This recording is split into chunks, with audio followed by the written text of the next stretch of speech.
Grandpa taught me how to mow. One day when I was around 10 or so, my grandpa took me outside and said he would teach me how to mow. I was so excited, but a little scared for my toes. I was in for a ride, little did I know. When we started, he went and rode along with me, all around the edges marking the territory. That part made me nervous. I was no longer so sure of this. In my throat was a lump. Everything would be hard to miss. I might hit a tree or a stump, find a bee, or run over a stick. He smiled and said that would be all right.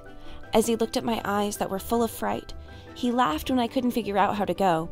He laughed, "You have to turn off the brake, you know." Which he did with a laugh, and the thing took off fast. It scared me to death as I let off the gas, closing my eyes because I knew I would crash. "Just accept you have control," he yelled to me without a scold. I pushed the pedal and began to roll. Slowly I went, missing the edges. He just laughed, "You'll be back in a few seconds." Pretty soon I was getting the hang. It felt so good that I found that I could, that I even think that I sang. And then the mower made a loud bang. I jumped in fear and thought it was strange. My grandpa smiled, "It's okay, just watch the lane." Too bad my legs were still a little short.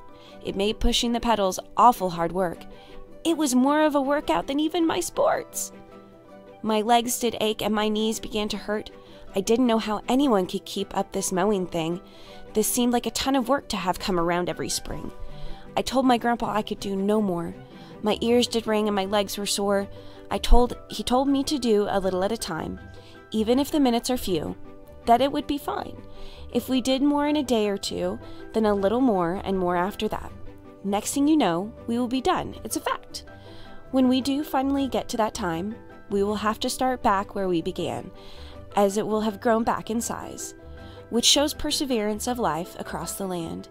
And with patience and perseverance showing in the palm of your hand, you will always get where you are going, because you know that you can. The end. What did you learn from this story about perseverance and patience?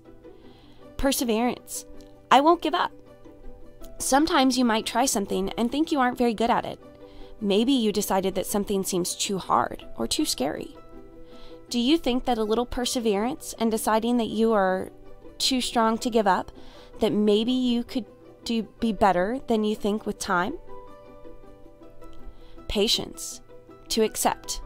Take your time.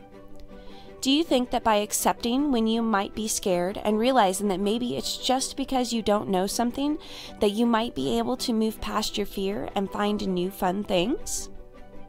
Do you think if you did it one small piece at a time and took your time that it might be less scary?